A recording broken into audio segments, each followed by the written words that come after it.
俺が高校3年生の時、一人の友達の親が茨城の海沿いの地にコテージを買ったというので、その夏友達6人とそこに遊びに行くことになった。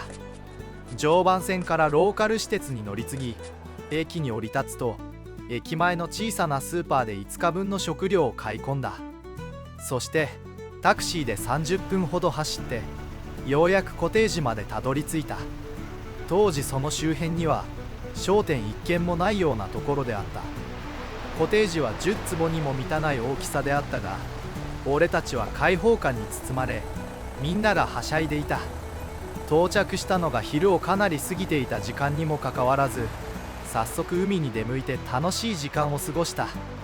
2日目も朝から海に行き、夕方クタクタになって戻ってきた。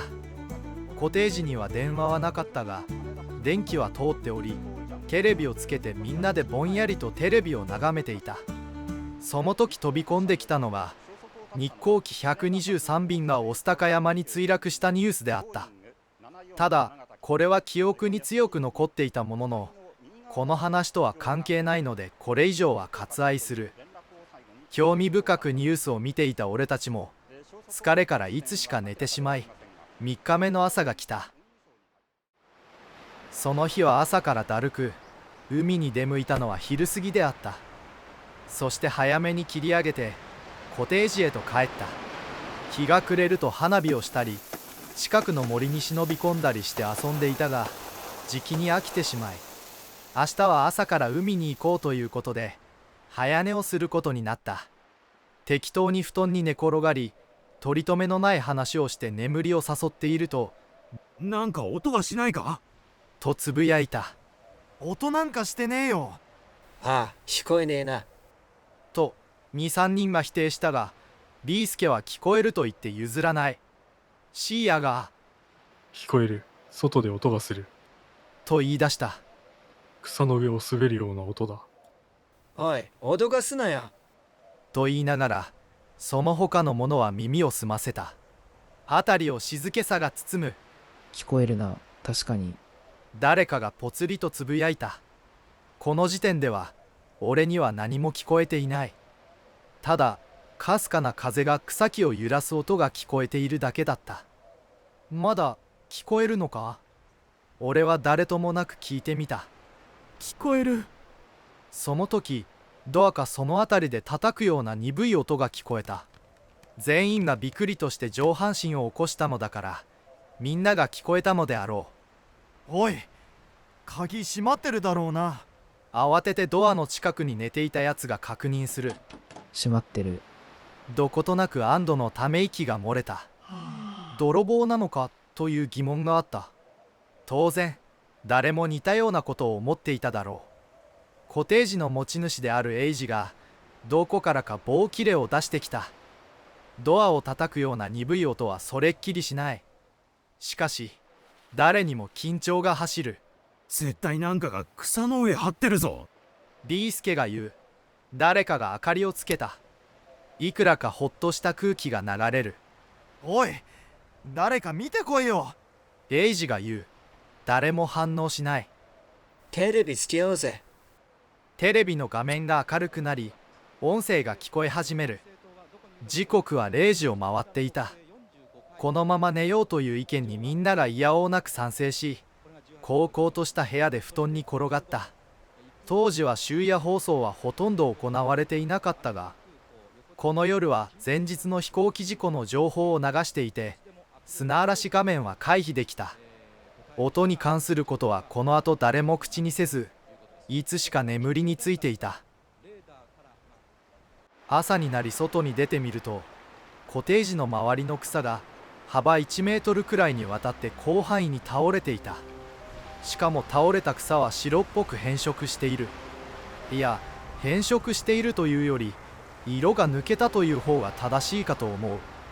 予定を繰り上げて帰ろうかという気持ちもあったが、迎えのタクシーは明日の昼に来る予定なので、実質最後の日ということもあり、結局泳ぎに行くことになった。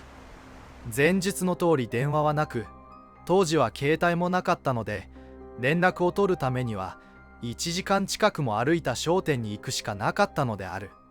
その日はあいにくと雲が多めだったが、海に行くと昨晩のことなどすっかり忘れ、夕方の5時になるまで海水浴や時折顔を覗かせる太陽で日光浴を楽しんだ。コテージに戻って明日の朝食分を除いた食料をきれいに片付けた。そのうち日も暮れ、残っていた花火で遊んだりしていたが、みんなが相当疲れており、その日はかなり早めであるが、そろそろ休もうということになった。順番に風呂に入り、布団を敷いてゴロ寝をした。もちろん電灯はつけたまま。テレビもさして興味あるような番組もやっていなかったが、つけたままにしておいた。取り留めのない話をしているうち、そろそろ眠りに落ちようかという時、突然電灯が消えた。コテージの照明は蛍光灯でなく白熱灯だったので、玉が切れてもおかしくはないが、間隔を置いて2つある電球が同時に切れたのだ。同時に声が上がった。しかしテレビは消えていないので、それほど不安は感じられなかった。スイッチを入れ直してみたが電灯はつかない。代わりの電球ないのか？ない。買っておけばよかったな。後の祭りであった。暗い部屋の中でテレビだけがこうこうと光っていた。なぜかみんなが無口であった。ビースケがつぶやいた。また聞こえる。耳を澄ますと、今度は確かに聞こえた。草の上を何かが滑っているような、転がっているような音が断続的に聞こえていた。おい、テレビのボリューム上げろ。テレビの音声は大きくなったが、音はなぜかはっきりと聞こえていた。人間ではない。誰もがそう思っているに違いなかった。さらに運が悪いことに、テレビの放送時間が終わってしまった。今と違って終夜放送はやっていなかったのだ。テレビの画面が砂嵐となり、ザーという単一的な音に変わる。その音は余計に不気味さを感じさせ、結局無音にすることになった。外からの不可解な音は止むことなく続いていた。またしても突然鈍い音が鳴った。それも床の下から。しかも今度は一度だけではなく、不定期な間隔を持って音が鳴った。突然ビースケが立ち上がり、無言のままドアを開けて外に飛び出した。おい、どこへ行くんだ？やめた方がいい。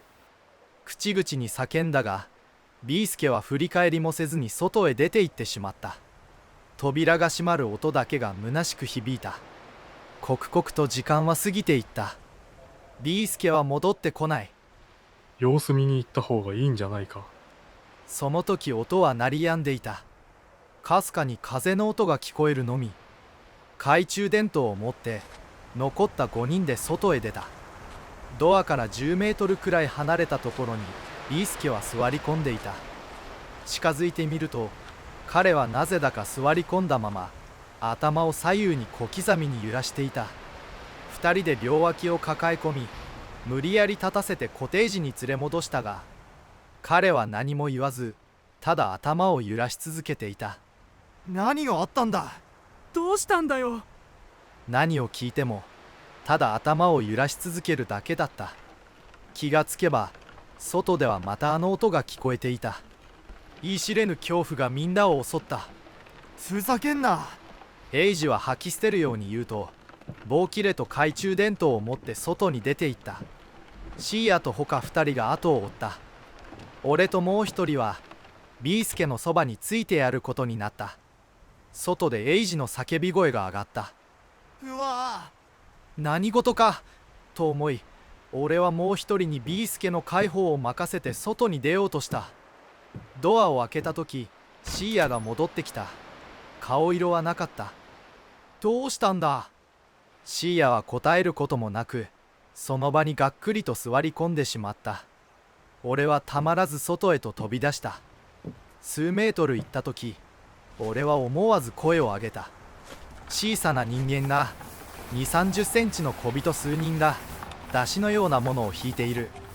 草の上を小人たちが何かを引いていた。黒いもの、異様な光景。小人が何か黒いものを無言で引き、それに押しつぶされる草が不気味な音を立てていたのだ。その黒いものが無数の虫の死骸と分かった時、俺の意識は遠のいた。翌朝、俺はコテージの外壁に寄りかかって座った状態で目が覚めた。コテージの玄関のそばにはシーヤがいた。すぐそばの草むらの中にエイジがいた。エイジのそばにエイジを追って出た2人が座り込んでいた。最後までビースケを介抱していた1人はコテージの中にいた。しかしビースケがいなかった。なんとか気を持ち直した5人はビースケを探そうとコテージの周りの捜索を始めた。30分は探したであろう。しかしビースケは見つからなかった。仕方がないから警察に届けようと2人をコテージに残し、俺を含めた3人で電話のあるところまで歩き始めた。森のそばを通った時、何やらガサゴソとした音が聞こえた。もしやと思い入ってみると、果たしてビースケがいた。ビースケは一心不乱に石を積んでいた。でもとにかく俺たちは帰ることができた。後でビースケに話を聞いてみると、森に入って遊んだ時、石が積んであるのを面白半分に蹴って崩してしまったそうだ。俺たちに声をかけられるまでビースケは正気ではなかったという。気がついたら崩した石を積んでいたと話した。それ以上ビースケの口からは何も聞くことができなかった。ビースケは今も生きてはいるが、人付き合いはほとんどしていないらしい。以前のビースケとは正反対の性格になってしまっている。ビースケは森の封印を解いてしまったのか？